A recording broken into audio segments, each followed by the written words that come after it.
அன்பிலார் எல்லாம் தமக்குரியர் அன்புடைய என்பும் உரிய பிறர்க்கு தெய்வத்தால் ஆகாது எனினும் முயற்சி தன் மெய்வர்த்த கூலி தரும்.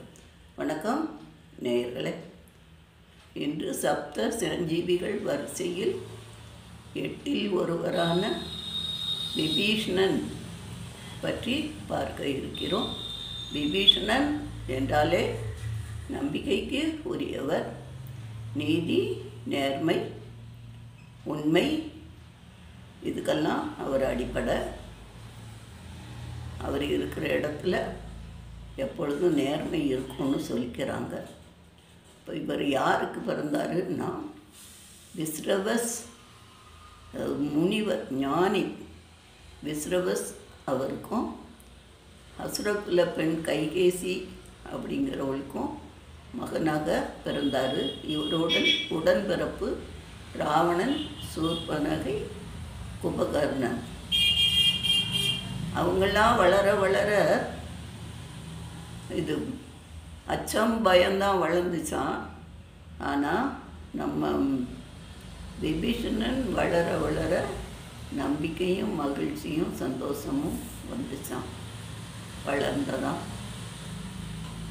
புலஸ்திய மன்னர் விஸ்ரவஸுங்கிறவர் புலஸ்தியரோட மகன். அதனால அந்த பிரம்மாவுடைய குணங்கள்லாம் அவருக்கு வந்திருக்கு, விஸ்ரவஸுக்கு. அந்த சாயலில் விபீஷணன் வந்ததுனால பிரம்மாவுக்கு ஈக்குவலாக இவர் செயல்பட்டிருக்கிறார். அதாவது நேர்மையாக இருந்திருக்கிறார். சின்ன வயசில் இருந்தே எந்த நேரமும் சாமியை தியானம் பண்ணிக்கிட்டு நிறையா எல்லா நேரத்தையும் தியானத்திலேயே செலவழித்தாராம்.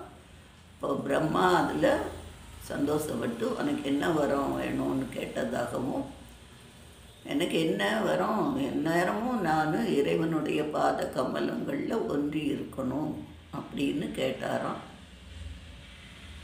சரின்னு அவர் வரம் கொடுத்துருக்கிறாரு.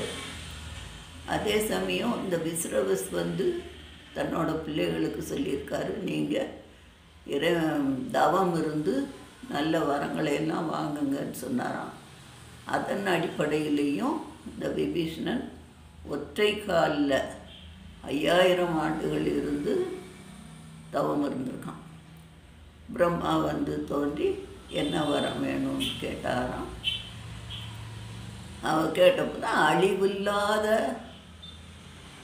ஆயுளுக்கும் அழிவில்லாத வரத்தையும் கொடுத்து அவன் இருக்கிற வரைக்கும் நீதி நேர்மை நிலைச்சி நிற்கும். எங்கே நேர்மை இருக்கோ அங்கே விபீஷணன் இருக்கானுங்கிற அர்த்தம். அப்படி அவர் வரம் கொடுத்துருக்கிறார் பிரம்மா. இவன் புலஸ்தியர் குலம் நம்ம அப்பா அப்படிங்கிறதுனால இவன் அந்த ரேஞ்சுக்கு ஒரு பிராமணத்துவம் நிறைஞ்ச அந்த ரேஞ்சுக்கு தான் இவன் வளர்ந்தான். அரக்கர் குலத்துக்கு ஏற்ற மாதிரியெல்லாம் இவன் இல்லை. அவன் நம்ம ஒரு உயர்ந்த ஜாதியில் இவன் வந்திருக்கோம், அதை கீப்பப் பண்ணணும் அப்படின்னு ரொம்ப பிரயாசப்பட்டு அப்படி நேர்மையாக வாழ்ந்திருக்கான் விபீஷணன். இதெல்லாம் ஏன் சொல்கிறோன்னா, நம்மளும் வாழ்கிறோம், இருந்தோம், போகிறோம்னு இல்லாமல் இப்படி தான் வாழணுங்கிற ஒரு தத்துவத்தை நம்ம கடைப்பிடித்து ஒழுகணுன்னா இறுதி வர நல்லது தான் நடக்கும். அப்படி தர்ம பாதையில் தான் விபீஷணன் இருக்கான். ராவணன் ஒரு தவறான பாதைக்கு போகிறான். அப்போது திருத்துறான். திருத்துனா கேட்கல. அப்போ கேட்காதவங்க தர்ம பாதை 2 சொல்கிறாங்க. ஒன்று கும்பகர்ணனும் அன்னைட்டு சொன்னான், அன்னைக்கு கேட்கல. சரி கேட்காட்டா அவன் கூடையே இருந்து அவனுக்காகவே போராடி அப்படின்னா அது ஒரு தர்ம பாதை. அவன் கண்ட தர்ம பாதை ஒன்று. அதே சமயம் விபீஷணன் சொன்னால் அவன் கேட்கல. அப்போ இவன் கூட இருக்கக்கூடாது, இவனை விட்டு நம்ம வெளியேறிட வேண்டியதான் எங்கே நீதி நேர்மை இல்லையோ அந்த இடத்துல நம்ம இருக்கக்கூடாது. இவன் ஒரு தர்மபாதை. நேரம் வந்து ராமர்கிட்ட சரணாகதி அடைகிறான். இவங்க இந்த கடவுளின் பாத கமலங்களில் நான் ஐக்கியமாகணும்னு கேட்டதுனாலேயே நீ ராமாயணத்தில் கடைசி ராமனால் இது பண்ணப்படுவ, ராமருக்கே கூட இருந்து எல்லா ஹெல்ப்பும் பண்ணுவேங்கிற மாதிரி தான் வரம் வருது. அதன் அடிப்படையில் அவன் ராவணனை விட்டு நேராக ராமர் பக்கம் வந்துட்டான். இங்கேயும் மக்கள்லாம் சேர்க்கலை. விபீஷணன் சண்டைக்காரன்ட்ட இருந்து வந்திருக்கான், அதனால் அவனை சேர்க்கலை. அந்த இடத்துல அனுமன் தான் விபீஷணனுக்காக சிபாரிசு செய்து சேர்த்துக்கிட்டான். ராமர் சேர்த்துக்கிட்டாரு. மேலும் ராமருடைய ஒரு குறிக்கோள் என்னன்னா, நம்மளை நோக்கி வந்து அடைக்கலம் அப்படின்னு இருந்தால் அவங்களுக்கு எப்படி பகைவர்களாக இருந்தாலுமே அடைக்கலம் தந்து தான் ஆகணும் அப்படிங்கிற பாலிசியை ராமர் வச்சுருக்கிறாரு. அதனால் விபீஷணனை தான் பக்கம் சேர்த்துக்கிட்டாரு. ஆனால் அவன் பிறந்ததுலேருந்தே அந்த தர்ம பாதையிலையும் ராமர் வழியிலையும் தான் அவன் இருந்திருக்கான். அதனால தான் ஒட்டுறது தானே ஒட்டும். ராங்கான ரூட்டில் வளர்ந்துருந்தான்னா ஒட்டாது. அதனால தான் நல்லா வளருங்க சொல்கிறது. அப்போ வந்த உடனே அப்போ ராமருக்கு ஹெல்ப்பாக இருந்தான். என்ன வகையில் ஹெல்ப் பண்ணான்னா, ராவணனுடைய படை ரகசியங்களை எல்லாம் ராமருக்கு சொன்னான். இந்த மாதிரி அவன் படையெல்லாம் வச்சுருக்கான் அப்படின்னு காட்டி கொடுத்தான். ஒன்று. அடுத்து இந்த புலஸ்திய குல தெய்வம் நிகும்பலா அந்த கோவிலுக்கு ரகசிய பாதை ஒன்று இருக்குது, அந்த ரூட்டில் போகலாம் அப்படிங்கிற ஒரு ரெண்டாவது ரகசியத்தையும் ராமருக்கு காட்டி கொடுத்தான். மூணாவதாக என்ன ரகசியம்னா, ராவணனுக்கு அந்த அழிவில்லாத தன்மை எண்ணத்தினால வந்தது. அவன் உடம்புல ஒரு பாற்றில் அமிர்தத்தை வச்சுருக்கான். அதனால் அவன் அழிவு வராது லேஸ்குள்ள. அந்த அமிர்தத்தை எடுத்து உலர வச்சுட்டா அவனோட கதை முடிஞ்சிரும் அப்படிங்கிற மூணாவது ரகசியத்தையும் ராமருக்கு சொல்லி கொடுத்தார். ஆக ராமர் எளிதில் ராவணனை வென்றார், ஜெயிச்சார்.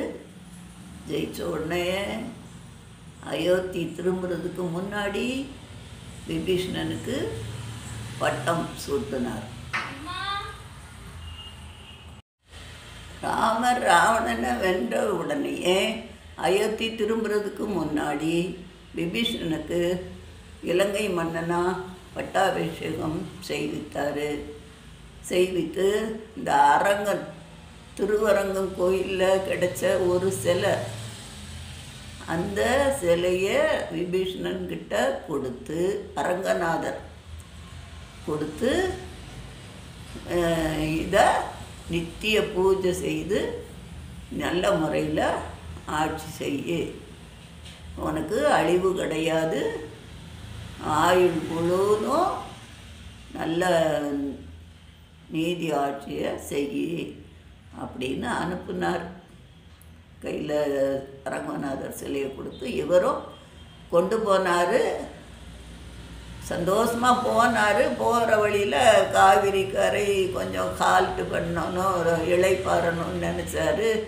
கீழே வைக்கக்கூடாது அப்படின்னு பார்க்கையில் பக்கத்தில் ஒரு சிறுவன் ஆடு மேய்க்கிறவன் வந்தான். தம்பி, இதை கொஞ்ச நேரம் கையில் வச்சுருப்பா, கீழே வச்சிடாதப்பா அப்படி சொல்லிவிட்டு அவர் கொஞ்சம் இளைப்பாறினாராம். அவன் பார்த்துருக்கான், வெயிட்டாக இருந்தது, உடனே கீழே வச்சுட்டான். இவர் திரும்பி வந்து பார்த்தாரு, அந்த சிலையை எடுக்க முடியலை. அங்கேயே இருந்துட்டு அரங்கநாதர் பேசிட்டார், நான் இந்த இடத்துலையே கோயில் கொண்டு இருக்க போகிறேன், மக்களுக்கு இது பண்ண போகிறேன், இந்த இடத்த விட்டு வரமாட்டேன் அப்படின்னு சொன்னார். சொல்லிட்டு உனக்காக வேணா நான் இலங்கை பக்கமாக பள்ளி கொண்டு என்னோடய பார்வை அங்கே இருக்கும் அப்படின்னு, தென் திசை நோக்கி என்னோடய பார்வை இருக்கும் அப்படின்னு சொன்னாராம். காலப்போக்கில் அதுவும் அப்புறம் கடல் எல்லாம் பொங்கி அதுவும் பொங்கிருச்சான். அப்புறம் அது ஒரு கிளி போய் அந்த இடத்த உட்காந்து காமிச்சதாகவும் இப்படியெல்லாம் சொல்லுறாங்க. இப்போ நம்ம இன்னைக்கு பார்த்தது விபீஷணன் சப்த சிரஞ்சீவிகள் வரிசையில் எந்த காரணத்தினால உட்காந்துருக்கிறாரு. அதான் அவர் நினச்சாலே நீதி, நேர்மை, நியாயம், உண்மை, மகிழ்ச்சி, தர்மம், நம்பிக்கை, அதான் நாமளும் அதுபோல் இருக்க முயற்சி செய்யணும். நன்றி நேயர்களே.